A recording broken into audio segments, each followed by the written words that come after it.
Ladies and gentlemen, the President of the United States.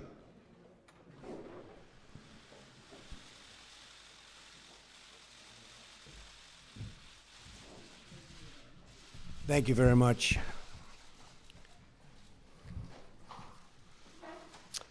I just wanted to begin by mentioning that the nominee for Secretary of the Department of Labor will be Mr. Alex Acosta. He has a law degree from Harvard Law School. He's a great student, former clerk for Justice Samuel Alito, and he has had a tremendous career. He's a member and has been a member of the National Labor Relations Board and has been through Senate confirmation 3 times, confirmed, did very, very well. And so Alex, I've wished him the best. We just spoke, and he's going to be, I think he'll be a tremendous Secretary of Labor. And also, as you probably heard just a little while ago, Mick Mulvaney, a former congressman, has just been approved, weeks late, I have to say that, weeks late, Office of Management and Budget. And he will be, I think, a fantastic addition. Paul Singer just left. As you know, Paul was very much involved with the anti-Trump, or as they say, never Trump. And Paul just left, and he's given us his total support. And it's all about unification. We're unifying the party, and hopefully we're going to be able to unify the country. It's very important to me. I've been talking about that for a long time, but it's very, very important to me. So I want to thank Paul Singer for being here and for coming up to the office. He was a very strong opponent, and now he's a very strong ally, and I appreciate that. I think I'll say a few words, and then we'll take some questions. And I had this time. We've been negotiating a lot of different transactions to save money on contracts that were terrible, including airplane contracts that were out of control and late and terrible, just absolutely catastrophic in terms of what was happening. And we've done some really good work. We're very proud of that. And then right after that, you prepare yourselves. We'll do some questions, unless you have no questions. That's always a possibility. I'm here today to update the American people on the incredible progress that has been made in the last 4 weeks since my inauguration. We have made incredible progress. I don't think there's ever been a president elected who in this short period of time has done what we've done. A new Rasmussen poll, in fact, because the people get it. Much of the media doesn't get it.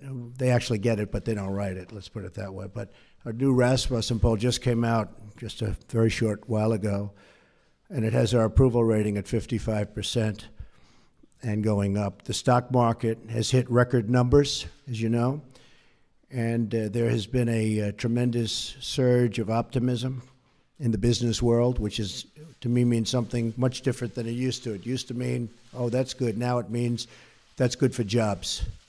Very different.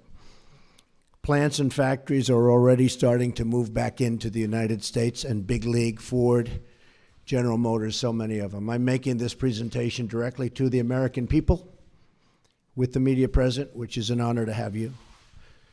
This morning, because many of our nation's reporters and folks will not tell you the truth and will not treat the wonderful people of our country with the respect that they deserve. And I hope going forward we can be a little bit different and maybe get along a little bit better if that's possible. Maybe it's not, and that's okay too. Unfortunately, much of the media in Washington, D.C., along with New York, Los Angeles in particular, speaks not for the people, but for the special interests and for those profiting off a very, very obviously broken system. The press has become so dishonest that if we don't talk about it, we are doing a tremendous disservice to the American people. Tremendous disservice. We have to talk about it to find out what's going on, because the press honestly is out of control. The level of dishonesty is out of control. I ran for president to represent the citizens of our country. I am here to change the broken system so it serves their families and their communities well. I am talking and really talking on this very entrenched power structure. And what we're doing is we're talking about the power structure. We're talking about its entrenchment. As a result, the media is going through what they have to go through to oftentimes distort, not all the time, and some of the media is fantastic, I have to say. They're honest and fantastic. But much of it is not. The distortion, and we'll talk about it, you'll be able to ask me questions about it. But we're not going to let it happen, because I'm here again to take my message straight to the people. As you know, our administration inherited many problems across government and across the economy. To be honest, I inherited a mess. It's a mess. At home and abroad, a mess. Jobs are pouring out of the country. You see what's going on with all of the companies leaving our country, going to Mexico and other places. Low pay, low wages, mass instability overseas, no matter where you look. The Middle East, a disaster. North Korea, we'll take care of it, folks. We're going to take care of it all. I just want to let you know, I inherited a mess. Beginning on day one, our administration went to work to tackle these challenges. On foreign affairs, we've already begun enormously productive talks with many foreign leaders, much of it you've covered, to move forward towards stability, security, and peace in the most troubled regions of the world, of which there are many. We have had great conversations with the United Kingdom and meetings, Israel, Mexico, Japan, China, and Canada. Really, really productive conversations. I would say far more productive than you would understand.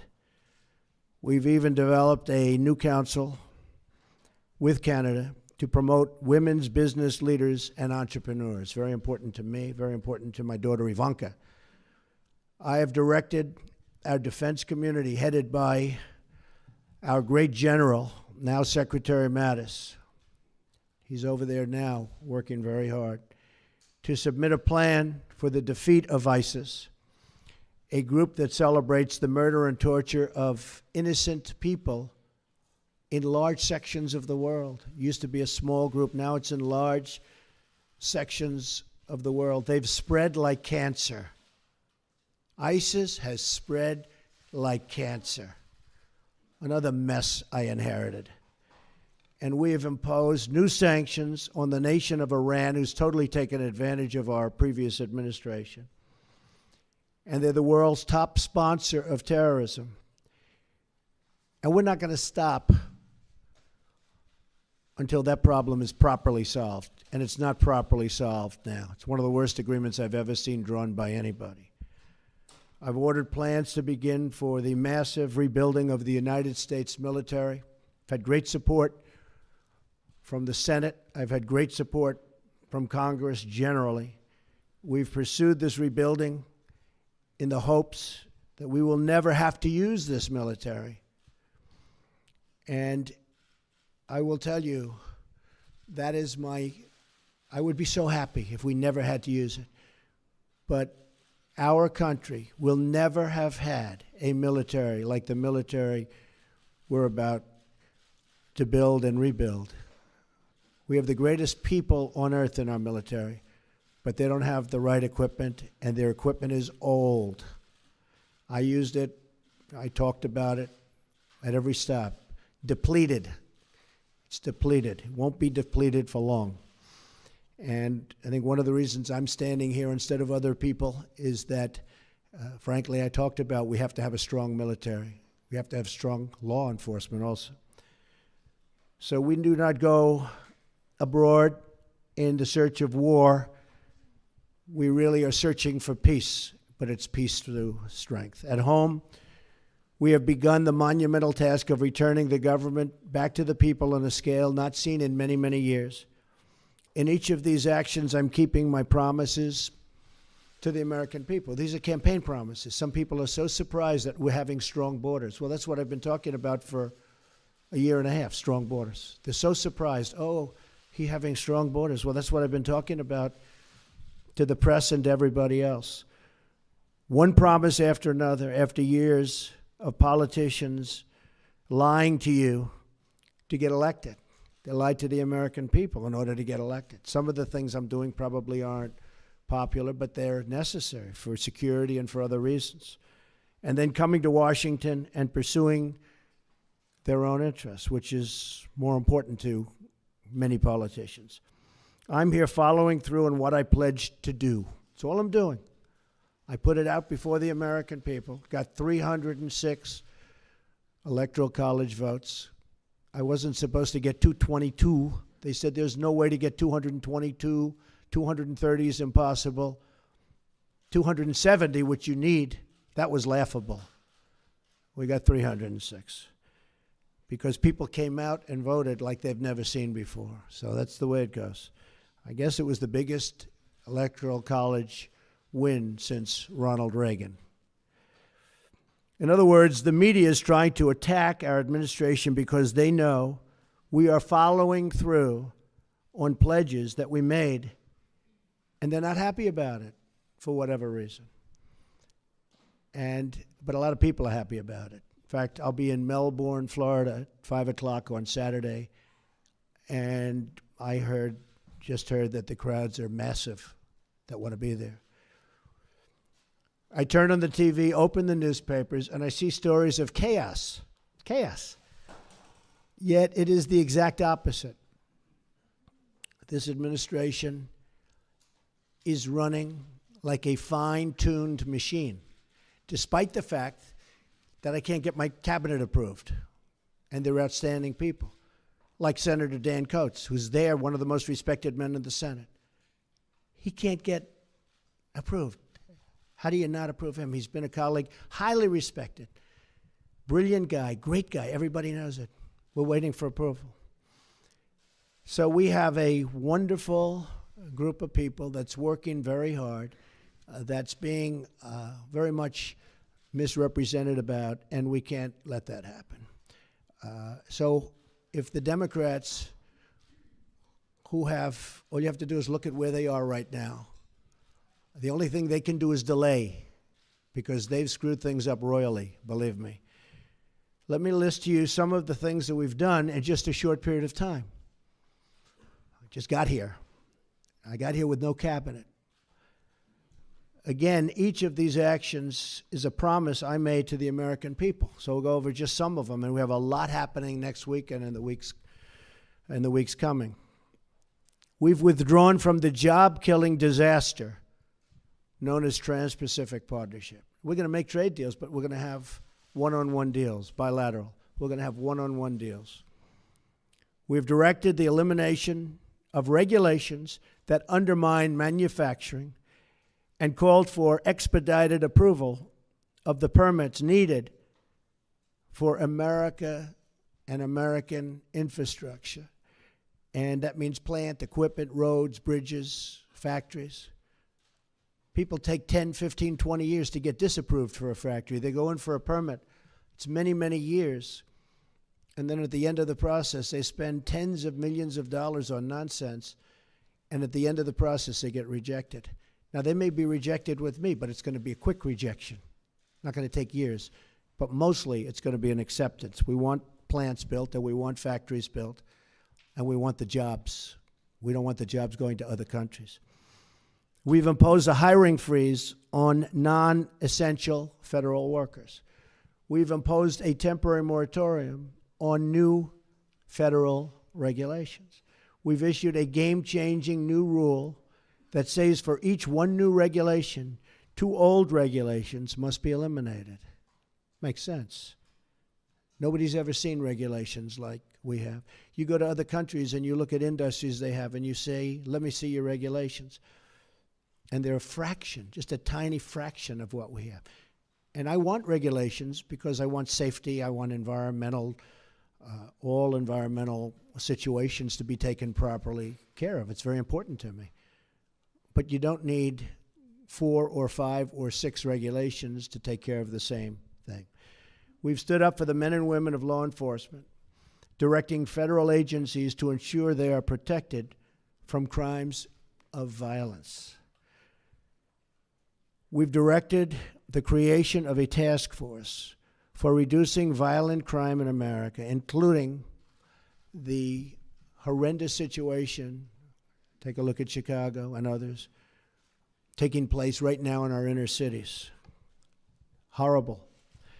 We've ordered the Department of Homeland Security and Justice to coordinate on a plan to destroy criminal cartels coming into the United States with drugs. We're becoming a drug-infested nation. Drugs are becoming cheaper than candy bars, and we're not going to let it happen any longer. We've undertaken the most substantial border security measures in a generation to keep our nation and our tax dollars safe, and are now in the process of beginning to build a promised wall on the southern border. Met with General, now Secretary Kelly, yesterday, and we're starting that process.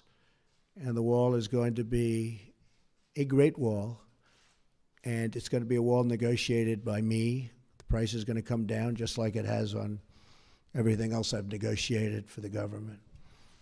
And we're going to have a wall that works. We're not going to have a wall like they have now, which is either non-existent or a joke.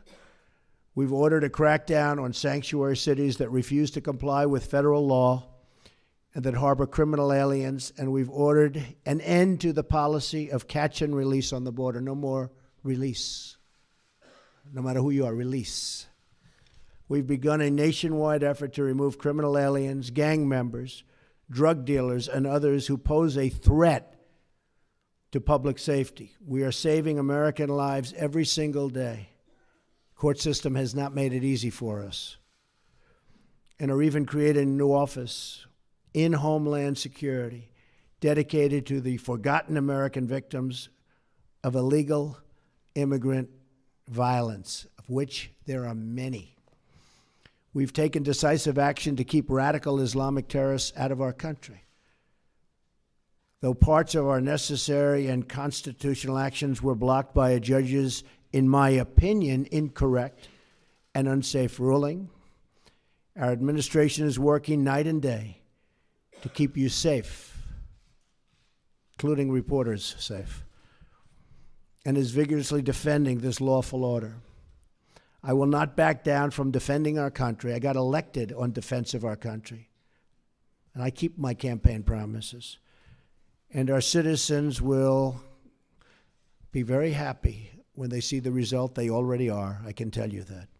Extreme vetting will be put in place, and it already is in place in many places. In fact, we had to go quicker than we thought because of the bad decision we received from a circuit that has been overturned at a record number.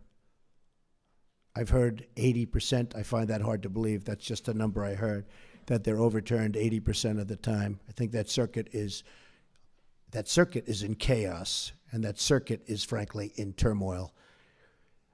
But we are appealing that, and we are going further.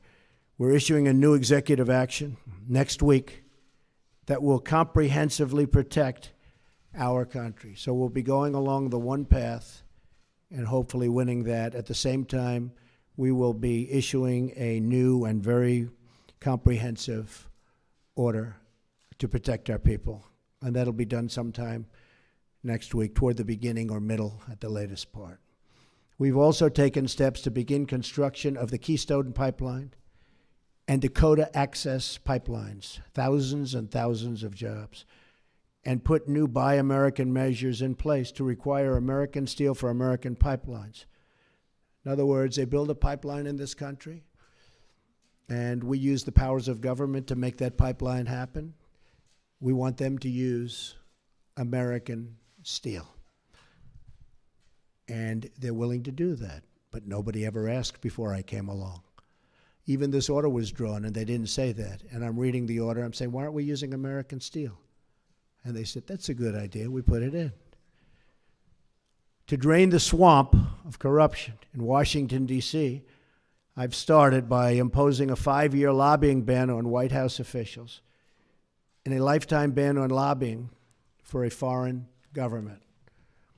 We've begun preparing to repeal and replace Obamacare. Obamacare is a disaster, folks. It's a disaster. You know, you can say, oh, Obamacare. I mean, they They fill up our rallies with people that you wonder how they get there, but they're not the Republican people that our representatives are representing. So we've begun preparing to repeal and replace Obamacare and are deep in the midst of negotiations on a very historic tax reform to bring our jobs back. We're going to bring our jobs back to this country, big league. It's already happening, but big league.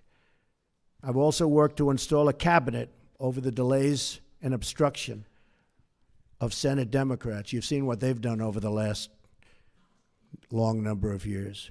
That will be one of the great cabinets ever assembled in American history.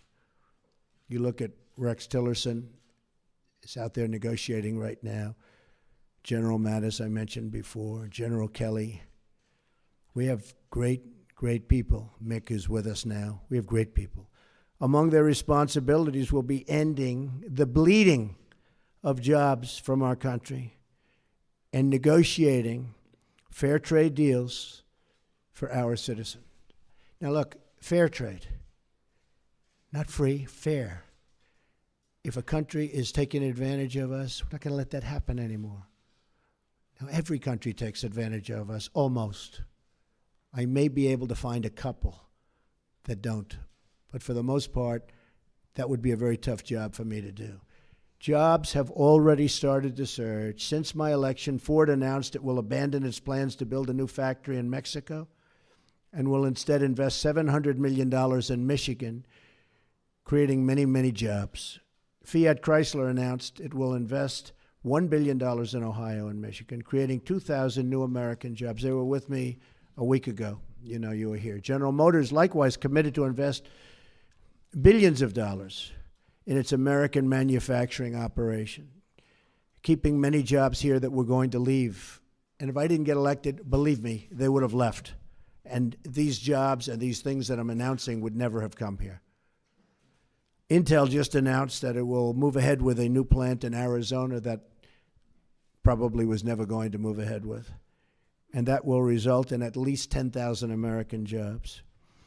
Walmart announced it will create 10,000 jobs in the United States just this year because of our various plans and initiatives. And there'll be many, many more, many more. These are a few that we're naming. Other countries have been taking advantage of us for decades, decades and decades and decades, folks. And we're not going to let that happen anymore. Not going to let it happen. And one more thing. I have kept my promise to the American people by nominating a justice of the United States Supreme Court, Judge Neil Gorsuch, who is from my list of 20 and who will be a true defender of our laws and our Constitution. Highly respected. Should get the votes from the Democrats. You may not see that, but he'll get there one way or the other. But he should get there the old-fashioned way, and he should get those votes.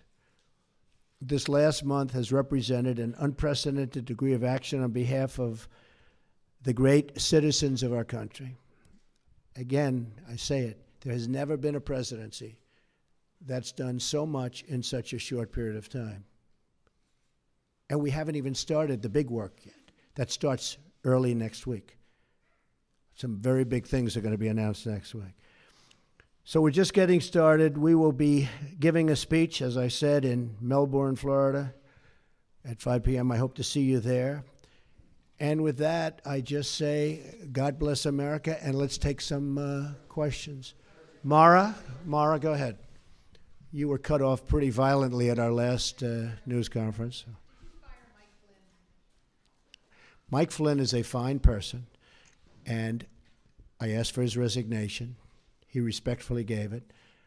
He is a man who, there was a certain amount of information given to Vice President Pence, who's with us today, and I was not happy with the way that information was given. He didn't have to do that because what he did wasn't wrong. What he did in terms of the information he saw, what was wrong was the way that other people, including yourselves in this room, were given that information. Because that was classified information. It was given illegally. That's the real problem. And you can talk all you want about Russia. which was all a, fake news fabricated deal to try and make up for the loss of the Democrats, and the press plays right into it. In fact, I saw a couple of the people that were supposedly involved with all of this. They know nothing about it. They weren't in Russia. They never made a phone call to Russia. They never received a phone call. It's all fake news. It's all fake news. The nice thing is I see it starting to turn, where people are now looking at the illegal, Mara, and I think it's very important, the illegal giving out classified information. It was, and let me just tell you, it was given out like so much. I'll give you an example. I called, as you know, Mexico. It was a very, very confidential classified call, but I called Mexico. And in calling Mexico, I figured, oh, well, that's nice. I spoke to the president of Mexico, had a good call. All of a sudden, it's out for the world to see. It's supposed to be secret. It's supposed to be either confidential or classified in that case. Same thing with Australia. All of a sudden, people are finding out exactly what took place. The same thing happened with respect to General Flynn. Everybody saw this. And I'm saying, the first thing I thought of when I heard about it is, how does the press get this information that's classified? How do they do it? You know why? Because it's an illegal process, and the press should be ashamed of themselves. But more importantly, the people that gave out the information to the press should be ashamed of themselves. Really ashamed. Yes, go ahead. Because when I looked at the information, I said, I don't think he did anything wrong. If anything, he did something right. He was coming into office. He looked at the information. He said, that's fine. That's what they're supposed to do. They're supposed to be, and he didn't just call Russia. He called and spoke to both ways. I think there were 30-some-odd countries. He's doing the job. He was just doing his job. The thing is, he didn't tell our vice president properly, and then he said he didn't remember. So either way, it wasn't very satisfactory to me. And I have somebody that I think will be outstanding for the position. And that also helps, I think, in the making of my decision. But he didn't tell the Vice President of the United States the facts, and then he didn't remember. And that just wasn't acceptable to me. Yes. Since you brought up Russia, I'm looking for some clarification here. During your campaign, did anyone from your team communicate with members of the Russian government or Russian intelligence? And if so, what were the nature of those conversations? Yeah. Well, the failing New York Times wrote a big, long front-page story yesterday. And it was very much discredited, as you know. It's a joke. And the people mentioned the story. I noticed they were on television today saying they never even spoke to Russia. They weren't even a part, really. I mean, they were such a minor part. I hadn't spoken to them. I think the one person, I don't think I've ever spoken to him. I don't think I've ever met him. And he actually said he was a very low-level member of, I think, a committee for a short period of time. I don't think I ever met him. Now, it's possible that I walked into a room and he was sitting there, but I don't think I ever met him. I didn't talk to him ever, and he thought it was a joke. The other person said he never spoke to Russia, never received a call, look at his phone records, et cetera, et cetera. And the other person, people knew that he represented various countries, but I don't think he represented Russia, but knew that he represented various countries. That's what he does. I mean, people know that. That's Mr. Manafort, who's, by the way, a respected man. He's a respected man. But I think he represented the Ukraine government or somebody. But people knew that. Everybody knew that. So these people, and he said that he has absolutely nothing to do and never has with Russia. And he said that very forcefully. I saw his statement. He said it very forcefully. Most of the papers don't print it because that's not good for their stories. So the three people that they talked about all totally deny it. And I can tell you, speaking for myself, I own nothing in Russia. I have no loans in Russia. I don't have any deals in Russia.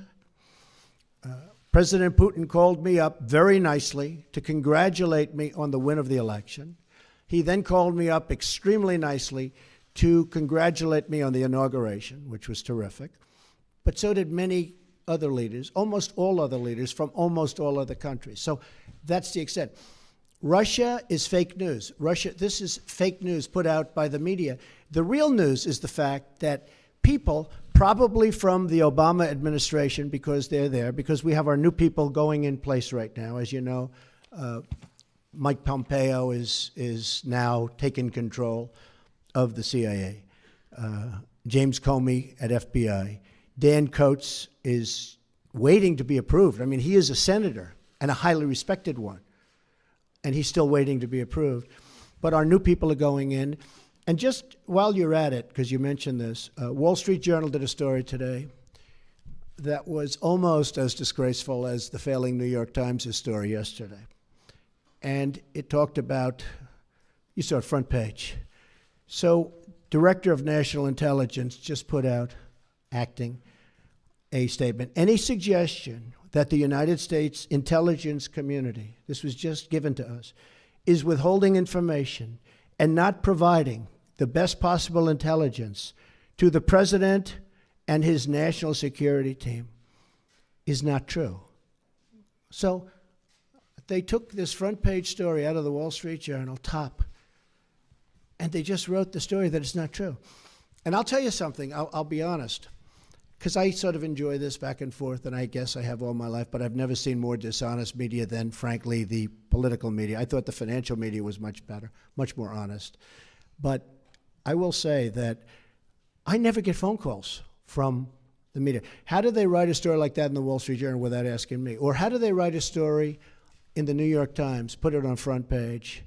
That was like the story they wrote about the women and me. Front page, big, massive story. And it was nasty. And then they called, they said, we never said that. We like Mr. Trump. They called up my office. We like Mr. Trump. We never said that. And it was they totally misrepresented those very wonderful women, I have to tell you. Totally misrepresented. I said, give us a retraction. They never gave us a retraction. And frankly, I then went on to other things. Okay. Go ahead. You okay? You said, I am just wondering, good. Very simply, you said today that you had the biggest electoral margin since Ronald Reagan, 304, 306 electoral votes. In fact, President Obama got 365. Well, I'm talking about Republican. Yeah. Obama 300. Yeah. George H.W. Bush 426 when he won as president. So why should Americans trust? Well, no, I was given that information. I don't know. I was just given. We had a very, very big margin. I guess my question is, why should Americans trust you when you accuse the information they receive of being fake when you're providing information? Well, I don't know. I was given that information. I've seen that information around. But it was a very substantial victory. Do you agree with that? Okay, thank you. That's a good answer. Yes. Good, sure. Can you tell us, in determining that Lieutenant General Flynn was no wrongdoing in your mind, what evidence was weighed? Did you ask for transcripts of these telephone intercepts with Russian officials, particularly the harassment of Mr. Kislyak, who he was communicating with? What evidence did you weigh to determine that there was no wrongdoing? Further to that, sir, you said on a couple of occasions this morning you were going to aggressively pursue the source of these leaks. We are. Can we ask what we're going to do, and also you've heard about a review of the intelligence community led by Steve Feinberg? Well, first of all, about that, we now have Dan Coates, hopefully soon, Mike Pompeo, and James Comey, and they're in position. So I hope that we'll be able to straighten that out without using anybody else. The gentleman you mentioned is a very talented man, very successful man, and he has offered his services, and it's something we may take advantage of. But I don't think we'll need that at all because of the fact that, I think that we're going to be able to straighten it out very easily on its own. As far as the general's concerned, when I first heard about it, I said, that doesn't sound wrong. My counsel came, Don McGahn, White House counsel, and he told me, and I asked him, and he can speak very well for himself. He said he doesn't think anything is wrong. He really didn't think, it was really what happened after that, but he didn't think anything was done wrong. I didn't either, because I waited a period of time and I started to think about it. I said, well, I don't see, to me he was doing the job. The information was provided by, who I don't know, Sally Yates, and I was a little surprised because I said, doesn't sound like he did anything wrong there, but he did something wrong with respect to the vice president, and I thought that was not acceptable. As far as the actual making the call, in fact, I've watched various programs and I've read various articles where he was just doing his job. That was very normal. You know, first everybody got excited because they thought he did something wrong. After they thought about it, it turned out he was just doing his job. So, and I do, and by the way, with all of that being said, I do think he's a fine man. Yes, John? Yeah, go ahead, finish off, then I'll get you, John.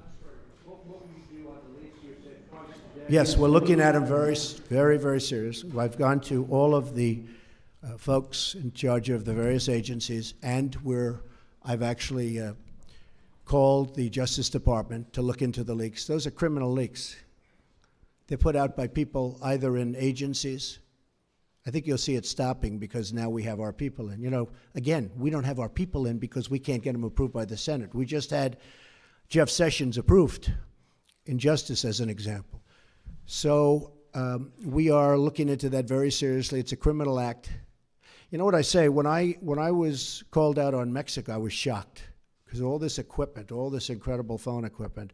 When I was called out on Mexico, I was really, really surprised. But I said, you know, it doesn't make sense. That won't happen. But that wasn't that important to call. It was fine. I could show it to the world, and he could show it to the world. The president, who's a very fine man, by the way. Same thing with Australia. I said, that's terrible that it was leaked, but it wasn't that important. But then I said to myself, what happens when I'm dealing with the problem of North Korea? What happens when I'm dealing with the problems in the Middle East? Are you folks going to be reporting all of that very, very confidential information, very important, very, you know, I mean, at the highest level? Are you going to be reporting about that too? So I don't want classified information getting out to the public. And in a way, that was almost a test. So I'm dealing with Mexico. I'm dealing with Argentina.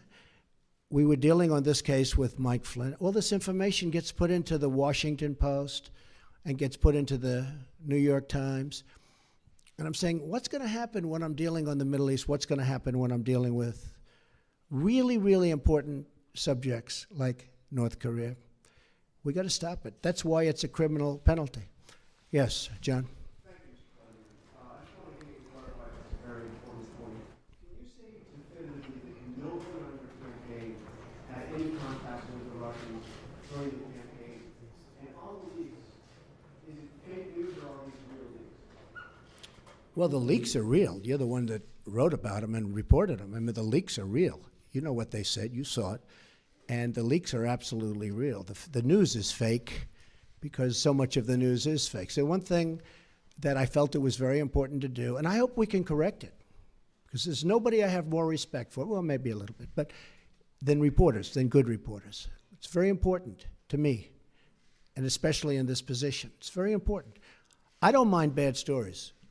I can handle a bad story better than anybody, as long as it's true. And, you know, over a course of time, I'll make mistakes and you'll write badly, and I'm okay with that. But I'm not okay when it is fake. I mean, I watch CNN, it's so much anger and hatred and just the hatred. I don't watch it anymore because it's very good. He's saying no.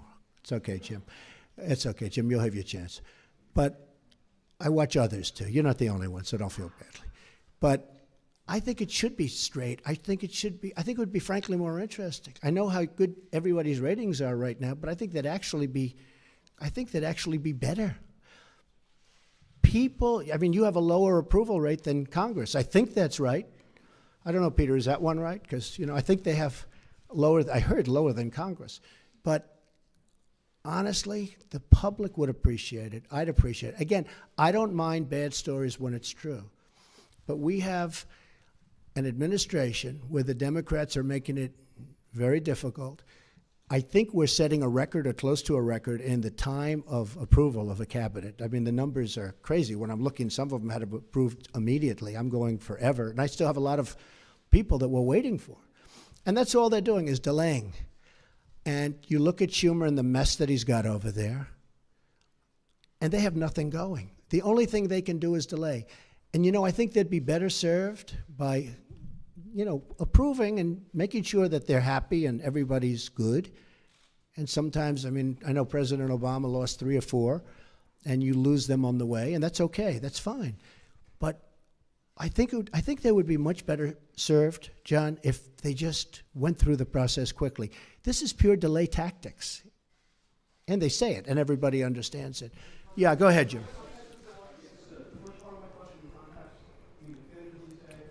Well, I had nothing to do with it. I have nothing to do with Russia. I told you. I have no deals there.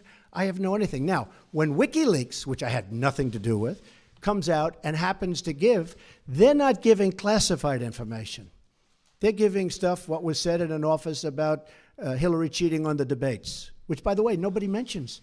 Nobody mentions that Hillary received the questions to the debates. Can you imagine, seriously, can you imagine if I received the questions? It would be the electric chair. Okay? He should be put in the electric. You would even call for the reinstitution of the death penalty, okay? Maybe not you, John. Yes, we'll do you next, Jim. I'll do you next. Yes, yes? Sure. No, I didn't. No, I didn't. No, I didn't. But Mike, excuse me. No, I fired him because of what he said to Mike Pence. Very simple. Mike was doing his job. He was calling countries and his counterparts. So it certainly would have been okay with me if he did it. I would have directed him to do it if I thought he wasn't doing it. I didn't direct him, but I would have directed him because that's his job. And it came out that way. And in all fairness, I watched Dr. Charles Krauthammer the other night say he was doing his job. And I agreed with him. And since then, I've watched many other people say that. No, I didn't direct him, but I would have directed him if he didn't do it. Okay? Jim? Okay. Well, ask Jeff Zucker how he got his job, okay? Well, not too many. We do have other people. You do have other people, and your ratings aren't as good as some of the other people that are waiting. Pretty good right now, actually. Okay. Go ahead, Jim. If I may ask, sir, you said earlier that WikiLeaks was revealing information about the Hillary Clinton campaign during the election cycle. You welcomed that. At one I was okay with it. You said you loved WikiLeaks. At another campaign press conference, you called on the Russians to find the missing 30,000 emails. I'm wondering, sir, if you... Well, she was actually missing 33, and then that got extended with a whole maybe pile my after numbers that. are off a little bit too. No, but I did say 30, but it was actually higher than that. If I may ask you, sir, it sounds as though you do not have much credibility here when it comes to leaking, if that is something that you encouraged during the campaign. Fair question. Ready? If I may ask you that. No, but let me do one at a If I may time. ask Do you a mind? follow-up. Yes, sir. All right. So in one case, you're talking about highly classified information. In the other case, you're talking about John Podesta saying bad things about the boss. I will say this. If John Podesta said that about me and he was working for me, I would have fired him so fast your head would have spun. He said terrible things about her. But it wasn't classified information. But in one case, you're talking about classified. Regardless, if you look at the RNC, we had a very strong, at my suggestion, and I give Reince great credit for this, at my suggestion, because I know something about this world, I said I want a very strong defensive mechanism. I don't want to be hacked. And we did that. And you have seen that they tried to hack us and they failed. The DNC did not do that. And if they did it, they could not have been hacked. But they were hacked and terrible things came in. And, the only thing that I do think is unfair is some of the things were when I heard some of those things, I picked up the papers the next morning and I said, oh, this is going to be front page. It wasn't even in the papers. Again, if I had that happen to me, it would be the biggest story in the history of publishing or the head of newspapers. I would have been the headline in every newspaper. I mean, think of it. They gave her the questions to a debate, and she should have reported herself. Why didn't Hillary Clinton announce that, I'm sorry, but I have been given the questions to a debate or a town hall, and I feel that it's inappropriate, and I want to turn in CNN for not doing a good job. And if I may follow up on that, just something that Jonathan Karl was asking you about. You said that the leaks are real, but the news is fake. I guess I don't understand. It seems that there's a disconnect there. If the information coming from those leaks is real, then how can the stories be No, fake? the reporting is fake. And if I Look, may ask, look, I just want to ask Jim, you one know other- what it is? Here's the thing. The public isn't, they read newspapers, they see television, they watch. They don't know if it's true or false because they're not involved. I'm involved. I've been involved with this stuff all my life, but I'm involved. So I know when you're telling the truth or when you're not. I just see many, many untruthful things. And I'll tell you what else I see. I see tone, the word tone. The tone is such hatred. I'm really not a bad person, by the way. No, but the tone is such, I do get good ratings, you have to admit that. The tone is such hatred. I watched this morning a couple of the network, and I have to say, Fox and Friends in the morning, they're very honorable people. They're very, not because they're good, because they hit me also when I do something wrong, but they have the most honest morning show. That's all I can say. It's the most honest. But the tone, Jim, if you look, the hatred, sometimes somebody gets, well, you look at your show that goes on at 10 o'clock in the evening. You just take a look at that show. That is a constant hit. The panel is almost always exclusive anti-Trump. The good news is he doesn't have good ratings. But the panel is almost exclusive anti-Trump. And the hatred and venom coming from his mouth, the hatred coming from other people on your network. Now, I will say this. I watch it. I see it. I'm amazed by it. And I just think you'd be a lot better off. I honestly do. The public gets it, Look, when I go to rallies, they turn around, they start screaming at CNN. They want to throw their placards at CNN, I think you would do much better by being different. But you just take a look. Take a look at some of your shows in the morning and the evening. If a guest comes out and says something positive about me, it's brutal. Now, they'll take this news conference. I'm actually having a very good time, okay? But they'll take this news conference. Don't forget, that's the way I won. Remember, I used to give you a news conference every time I made a speech, which was like every day, okay? No, that's how I won. I won with news conference and probably speeches. I certainly didn't win by people listening to you people, that's for sure. But I'm having a good time. Tomorrow they will say, Donald Trump rants and raves at the press. I'm not ranting and raving. I'm just telling you, you're dishonest people. But I'm not ranting and raving. I love this. I'm having a good time doing it. But tomorrow the headlines are going to be Donald Trump rants and raves. I'm not ranting and raving. Go ahead. If I may just one more follow-up. Should I let him have a little bit more? What do you think, Peter? Peter, should I let him have a little bit more? Sit down. Sit down. Just because of the attack of fake news and attacking our network, I just want to ask you, sir. I'm changing it from fake news, though. Doesn't that undermine? Very fake news. I know, but aren't you? Go ahead. Real news, Mr. President. Real news. And you're not related to our new... I am not related, sir, no. I do like the sound of Secretary Acosta, I must say. I looked at that name. I said, wait a minute. Is there any relation there? Alex Acosta. I'm sure you checked that out, sir. No, I checked it. They said, no, sir. I said, do me a favor. Go back and check the family tree. Okay. But aren't you concerned, sir, that you are undermining the people's faith in the First Amendment, freedom of the press in this country, when you call stories you don't like fake news? Why not just say it's a story I don't like? When you call it fake news, you're undermining confidence in our news media. Here's the thing. Isn't that important? I understand what and you're right about that, except this. See, I know when I should get good and when I should get bad. And sometimes I'll say, wow, that's going to be a great story, and I'll get killed. I know what's good and bad. I'd be a pretty good reporter, not as good as you. But I know what's good. I know what's bad. And when they change it and make it really bad, something that should be positive, sometimes something that should be very positive, they'll make okay. They'll even make it negative. So I understand it. So because I'm there, I know what was said, I know who's saying it, I'm there. So it's very important to me. Look, I want to see an honest press. When I started off today by saying that it's so important to the public to get an honest press. The public doesn't believe you people anymore. Now, maybe I had something to do with that. I don't know. But they don't believe you. If you were straight and really told it like it is, as Howard Cosell used to say, right? Of course, he had some questions also. But if you were straight, I would be your biggest booster. I would be your biggest fan in the world, including bad stories about me. But if you go, as an example, your CNN, I mean, it's story after story after story is bad. I won. I won. And the other thing, chaos. There's zero chaos. We are running, this is a fine-tuned machine.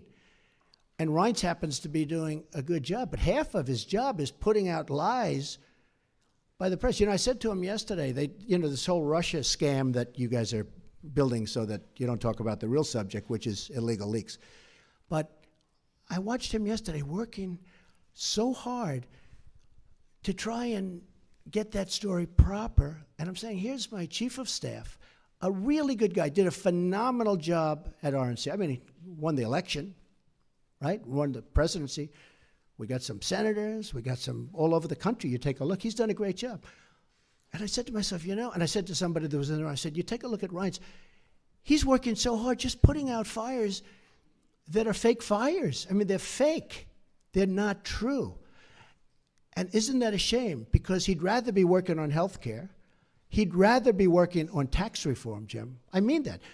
I would be your biggest fan in the world if you treated me right. Now, I sort of understand there's a certain bias, maybe by Jeff or somebody, for whatever reason. And I understand that. But you've got to be at least a little bit fair. And that's why the public sees it. They see it. They see it's not fair. You take a look at some of your shows, and you see the bias and the hatred. And the public is smart. They understand it. Okay, yeah, go ahead. Go ahead. We have no doubt that you believe this story is fake news, but for those who believe that there is something to it, is there anything that you have learned over these last few weeks that you might be able to reveal that might ease their concerns that this isn't fake news? And secondly, I think they don't believe it. I don't think the public believes it. That's why the Rasmussen poll just has me through the roof. I don't think they believe it. Well, I guess one of the reasons I'm here today is to tell you the whole Russian thing, that's a ruse. That's a ruse. And by the way, it would be great if we could get along with Russia, just so you understand that. Now, tomorrow you'll say, Donald Trump wants to get along with Russia. This is terrible. It's not terrible. It's good. We had Hillary Clinton try and do a reset. We had Hillary Clinton give Russia 20% of the uranium in our country. You know what uranium is, right? It's a thing called nuclear weapons and other things. Like lots of things are done with uranium, including some bad things. Nobody talks about that. I didn't do anything for Russia. I've done nothing for Russia. Hillary Clinton gave them 20% of our uranium. Hillary Clinton did a reset. Remember with the stupid plastic button that made us all look like a bunch of jerks? Here, take a look. He looked at her like, what the hell is she doing with that cheap plastic button? Hillary Clinton, that was a reset. Remember it said reset? Now, if I do that, I'm a bad guy. If we could get along with Russia, that's a positive thing. We have a very talented man, Rex Tillerson, who's going to be meeting with them shortly. And I told him, I said, I know politically it's probably not good for me. Hey, the greatest thing I could do is shoot that ship that's 30 miles offshore right out of the water. Everyone in this country is going to say, oh, it's so great. That's not great. That's not great. I would love to be able to get along with Russia. Now, you've had a lot of presidents that haven't taken that tack. Look where we are now. Look where we are now. So if I can, now, I love to negotiate things. I do it really well and all that stuff. But it's possible I won't be able to get along with Putin. Maybe it is. But I want to just tell you, the false reporting by the media, by you people, the false, horrible, fake reporting makes it much harder to make a deal with Russia. And probably Putin said, he's sitting behind his desk and he's saying, I see what's going on in the United States. They follow it closely. It's going to be impossible for President Trump to ever get along with Russia because of all the pressure he's got with this fake story, okay? And that's a shame, because if we could get along with Russia, and by the way, China and Japan and everyone, if we could get along, it would be a positive thing, not a negative thing. Mr. President, since you Tax reform is going to happen fairly quickly. We're doing Obamacare. We're in final stages. We should be submitting the initial plan in March, early March, I would say. And we have to, as you know, statutorily and for reasons of budget, we have to go first. It's not like, frankly, the tax would be easier, in my opinion, but for statutory reasons and for budgetary reasons, we have to submit the health care sooner. So we'll be submitting health care sometime in early March, mid-March, and after that, we're going to come up, and we're doing very well on tax reform. Yes. Mr. President, you mentioned Russia. Let's talk about some serious issues that have come up in the last week that you have had to deal with as President of the United States. Okay. You mentioned the vessel, the spy vessel off the coast of the United States. Not good. There was a ballistic missile test that many interpret as Not a good. violation of an Not agreement good. between the two countries, and a Russian plane buzzed a U.S. destroyer. Not good. I listened to you Excuse me. during the Excuse me. campaign. When did it happen?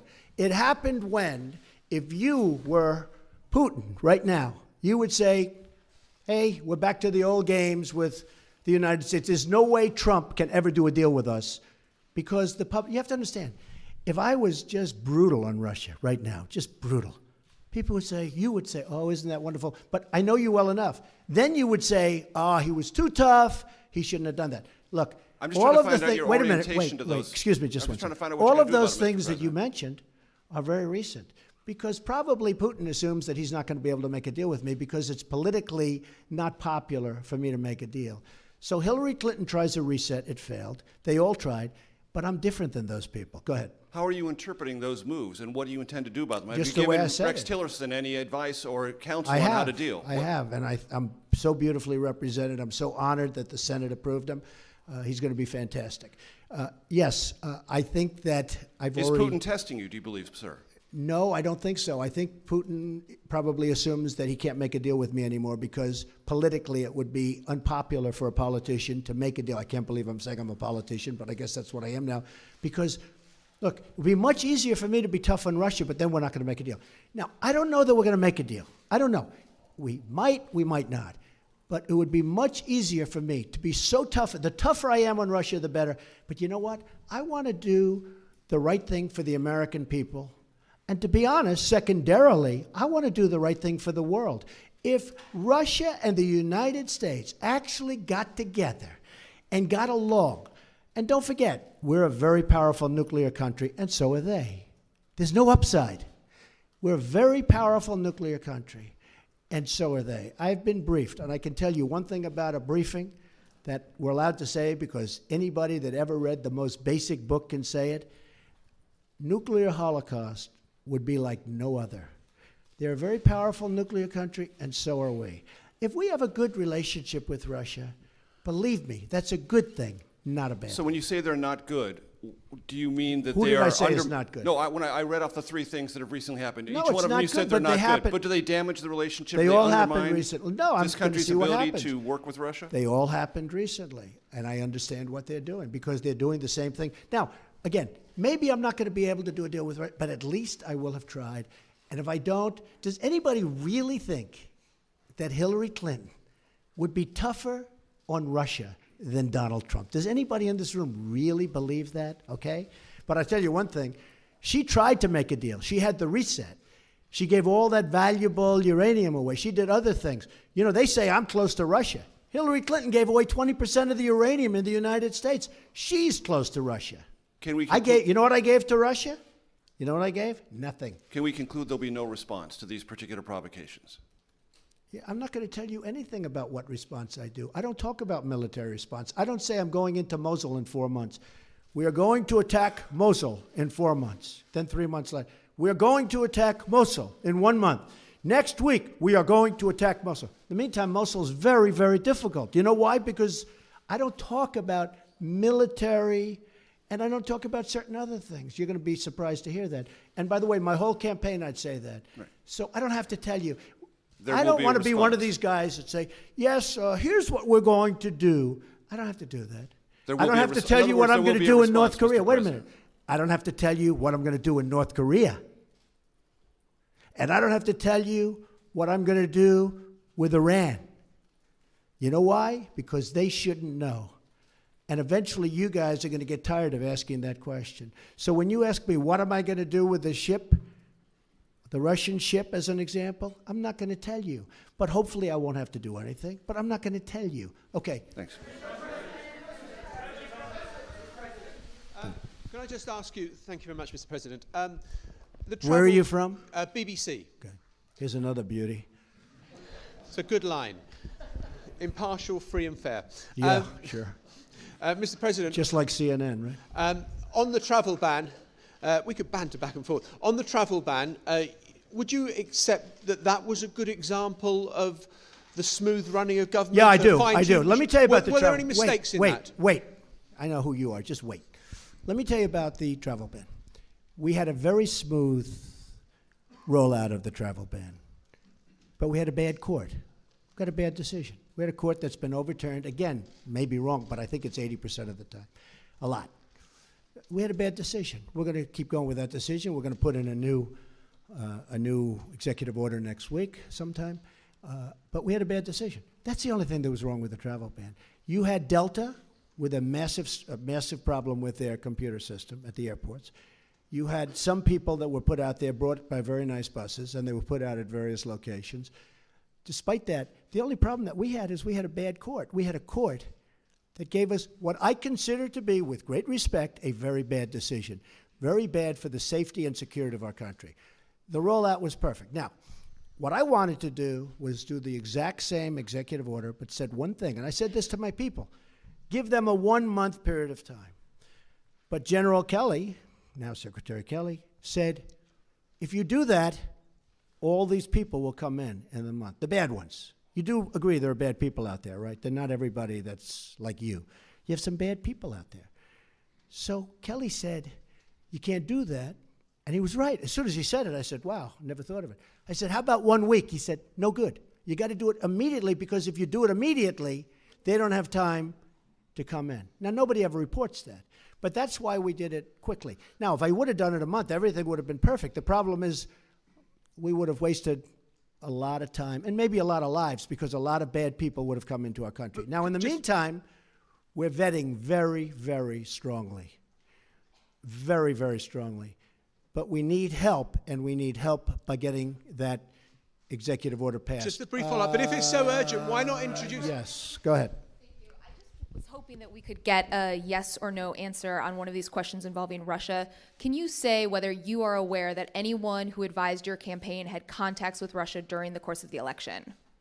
Well, I told you, General Flynn obviously was dealing, so that's one person, but he was dealing as he should have been. During the election? No, nobody that I know of. Nobody so you're that not I know. aware of any contacts during the course Look. of the election? How many times do I have to answer this question? Can you just say Russia yes or no is on a it? ruse. Yeah, I know you have to get up and ask a question, so important. Russia is a ruse. I have nothing to do with Russia. Haven't made a phone call to Russia in years. Don't speak to people from Russia. Not that I wouldn't. I just have nobody to speak to. I spoke to Putin twice. He called me on the election. I told you this. And he called me on the inauguration a few days ago. We had a very good talk, especially the second one. Lasted for a pretty long period of time. I'm sure you probably get it because it was classified, so I'm sure everybody in this room perhaps has it. But we had a very, very good talk. I have nothing to do with Russia. To the best of my knowledge, no person that I deal with does. Now, Manafort has totally denied it. He denied it. Now, people knew that he was a consultant over in that part of the world for a while, but not for Russia. I think he represented Ukraine, or people having to do with Ukraine, or people that, whoever. But people knew that. Everybody knew that. But in his capacity as your campaign manager, was he in touch with Russian officials during the election? You know what? He said no. I can only tell you what he... Now, he was replaced long before the election. You know that, right? He was replaced long before the election. When all of this stuff started coming out, it came out during the election. But Paul Manafort, who's a good man also, by the way, Paul Manafort was replaced long before the election took place. He was only there for a short period of time. Okay. How much longer should we stay here, folks? 5 more minutes. Is that okay? 5? Wait, let's see. I want to find a friendly reporter. Used to say it was John. Are you a friendly reporter? Watch how friendly he is. Wait. Watch how friendly he is. Go ahead. Go ahead. So, first of all, my name is Jake Turks from Honor Magazine, and despite what so many colleagues may have been reporting, I haven't seen anybody in my community accuse either yourself or anyone on your staff of being anti-Semitic. We understand that you have 2 grandchildren who are Zayis. Thank you. However, What we are concerned about, and what we haven't really heard being addressed, is an update in anti-Semitism and how the government is planning to take care of it. There's been a report out that 48 bomb threats have been made against Jewish centers all across the country in the last couple of weeks. There are people who are committing anti-Semitic acts or threatening to. You see, he said he was going to ask a very simple, easy question. And it's not. It's not. Not a simple question, not a fair question. Okay, sit down. I understand the rest of your question. So here's the story, folks. Number one, I am the least anti-Semitic person that you've ever seen in your entire life. Number two, racism, the least racist person. In fact, we did very well relative to other people running as a Republican. Quiet, quiet, quiet. See, he lied about he was going to get up and ask a very straight, simple question. So, it's welcome to the world of the media. But let me just tell you something, that I hate the charge. I find it repulsive. I hate even the question, because people that know me, and you heard the Prime Minister, you heard Netanyahu yesterday. Did you hear him? Bibi. He said, I've known Donald Trump for a long time. And then he said, forget it. So you should take that instead of having to get up and ask a very insulting question like that. Yeah, go ahead. Go ahead. Go ahead. Thank you. I'm Lisa from the PBS. See, it just shows you about the press, but that's the way the press is. Thank you, Mr. President. Lisa Desjardins from the PBS NewsHour. Good. On national security and immigration, can you give us more details on the executive order you plan for next week, even its broad outlines? Yeah. Will it be focused on specific very fair countries? question. Sure. And in addition, on the DACA program for immigration, Right. what is your plan? Do you plan to continue that program or to end it? We're going to show great heart. DACA is a very, very difficult subject for me, I will tell you. To me, it's one of the most difficult subjects I have, because you have these incredible kids, in many cases, not in all cases. In some of the cases, they're having DACA and they're gang members and they're drug dealers too. But you have some absolutely incredible kids, I would say mostly. They were brought here in such a way. It's a very, very tough subject. We are going to deal with DACA with heart. I have to deal with a lot of politicians, don't forget. And I have to convince them that what I'm saying is right.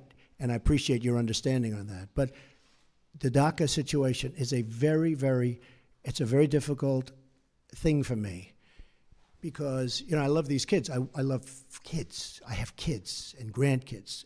And I find it very, very hard doing what the law says exactly to do. And, the law is rough. I'm not talking about new laws. I'm talking the existing law is very rough. It's very, very rough. As far as the new order is going to be very much tailored to what I consider to be a very bad decision, but we can tailor the order to that decision and get just about everything, in some ways more, but we're tailoring it now to the decision. We have some of the best lawyers in the country working on it, and the new executive order is being tailored to the decision we got down from the court. Okay?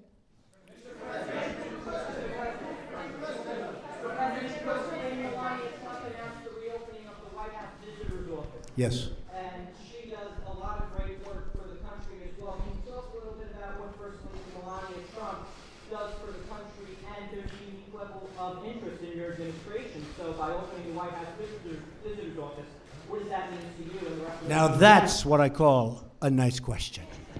That is very nice. Who are you with? Good, I'm going to start watching. All right. Thank you very much. Melania is terrific. She was here last night. We had dinner with Senator Rubio and his wife, who was, by the way, lovely. And we had a really good discussion about Cuba, because we have very similar views on Cuba. And Cuba was very good to me in the Florida election, as you know, the Cuban people, Americans. And I think that Melania is going to be outstanding. That's right. She just opened up the visitor center, in other words, touring of the White House. She, like others that she's working with, feel very, very strongly about women's issues, women's difficulties, very, very strongly. And she's a very, very strong advocate. I think she's a great representative for this country. And a funny thing happens, because she gets so unfairly maligned. The things they say, I've known her for a long time. She was a very successful person. She was a very successful model. She did really well. She would go home at night and didn't even want to go out with people. She was a very private person. She was always the highest quality that you'll ever find. And the things they say, and I've known her for a long time, the things they say are so unfair. And actually, she's been apologized to, as you know, by various media, because they said things that were lies. I just tell you this, I think she's going to be a fantastic First Lady. She's going to be a tremendous representative of women and of the people. And helping her and working her will be Ivanka, who is a fabulous person and a fabulous, fabulous woman. And they're not doing this for money. They're not doing this for pay. They're doing this because they feel it, both of them. And Melania goes back and forth. And after Barron finishes school, because it's hard to take a child out of school with a few months left, she and Barron will be moving over to the White House. Okay? Thank you. It's a very nice question. Go ahead. Yes. Hi. Oh, this is going to be a bad question, but that's okay. No, it's not going to be a bad Good, question. because I enjoy watching you on television. Go ahead. Well, thank you so much. Mr. President, I need to find out from you, you said something as it relates to inner cities. That was one of your platforms during your campaign. Now Fix the inner cities. Yeah? Fixing the inner cities. What will be that fix and your urban agenda, as well as your HBCU executive order that's coming out this afternoon? Now, see, it wasn't bad, was it? That was very professional and very good. Yeah, very we'll be professional, announcing yes. the order in a little while, and I'd rather let the order speak for itself, but it'll be something I think that will be very good for everybody concerned. But we'll talk to you about that after we do the announcement.